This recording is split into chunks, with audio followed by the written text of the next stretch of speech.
Hello guys! Hello Gemini! Welcome dito sa aking channel, Kapalaran 888. Gemini, March 2024 General Reading para sa inyo lahat.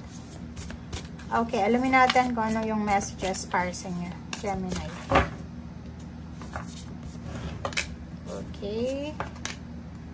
Tayo ng 4 cards para sa Gemini.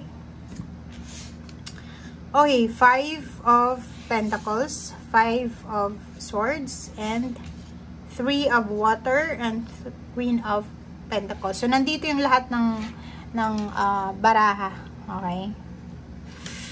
Okay, first card natin is 5 of Pentacles. Gemini, comment down below if may problema ka. Habang nanonood ka sa ngayon, mag-comment ka if namumroblema ka sa usaping pera or natatakot ka dahil sa buwan ng Marso may kailangan kang bayaran or may kailangan kang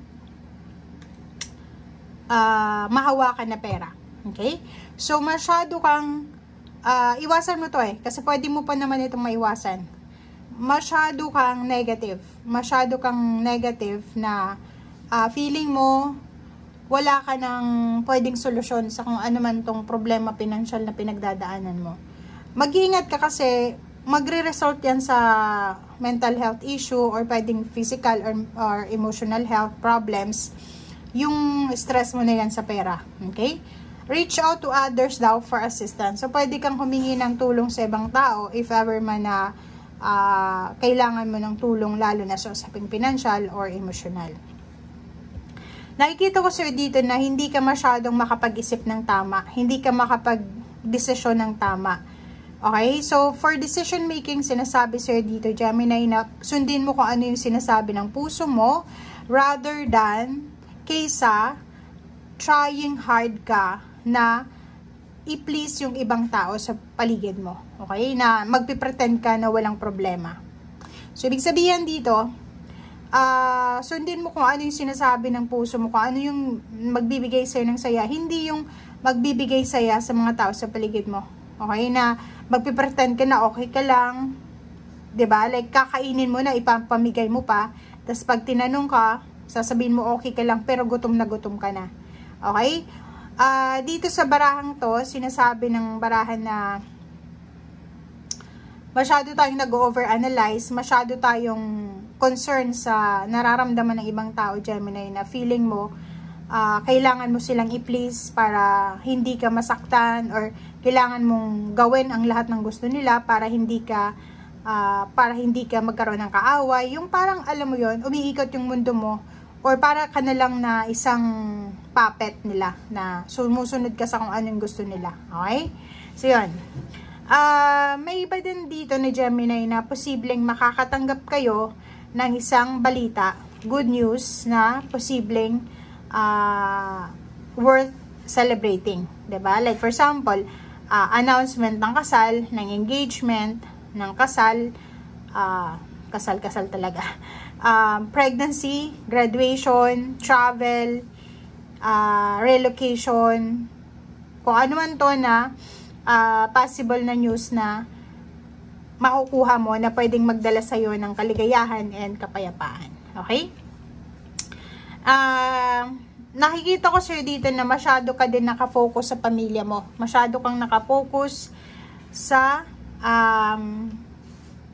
parang sa ano to ng ibang tao, 'di ba? Yung parang focus ka sa contentment ng ibang tao. Yun nga, 'di ba dito? Parang ganoon din.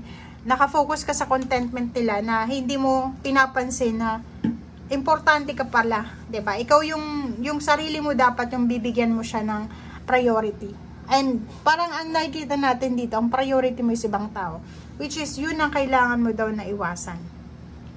Okay? Kailangan mong ibigay sa sarili mo yung prioridad. Okay, tingnan natin yung relationship.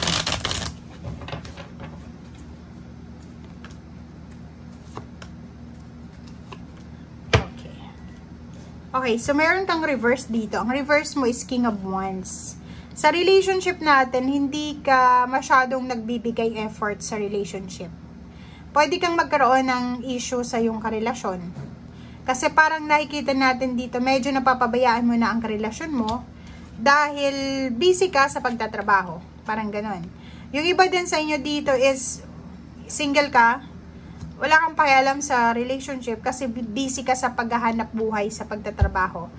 Or yung ibang single dito, busy sila sa pag-aaral or pagnenegosyo, pagtatrabaho, na hindi nila priority yung relationship.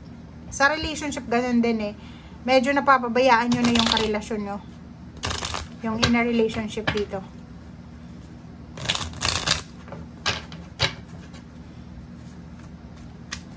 Okay. Gemini. Okay. First card natin dito is 8 of Pentacles. Oh, galing.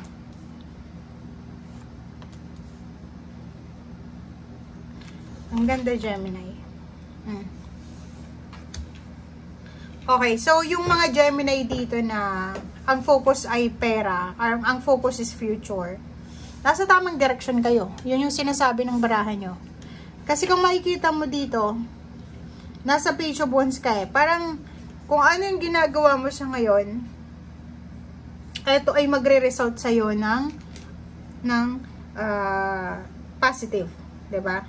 Like for example, dito, if ever ang focus mo sa kasalukuyan is trabaho, talagang ibibigay sa'yo ng trabaho ito yung success na minibinti mo sa usaping financial. 'Di ba? So, if ever man ang focus mo is relationship dito sa Two of Cups, magiging kontento ka sa relationship na binibigyan mo ng focus, lalo na sa mga susunod na buhay na araw or taon, sorry. Okay? And sa Wheel of Fortune na to, sinasabi ng Wheel of Fortune na nasa kamay mo yung pagbabago eh. 'Di ba? Or nasa kamay mo kung ano yung gusto mong makamit sa buhay na changes or transformation. Kasi wala yun sa ibang tao eh. 'Di ba? So, kung saan mo daw ilalagay ang energy mo or kung saan mo ilalagay yung focus mo, doon din ibibigay ang result or outcome ng universe. 'Di ba? Parang ganun lang yun. Kung ano yung binibigyan natin ng oras or energy, doon din makukuha yung outcome na gusto natin. 'Di ba? Parang ganun yung sinasabi ng baraha.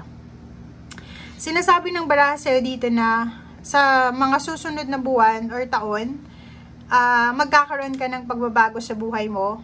Yung lahat ng mga stress na nararamdaman mo sa ngayon ay posibleng mapalitan niya ng peace and harmony, ng contentment, and at the same time, marami ka ng choices na pwedeng pagpilian sa mga susunod na mga taon or buwan or linggo. Kasi, ano ka na eh, free ka na. So, freedom ang mararamdaman mo. Okay? So, thank you guys and see you again. Bye!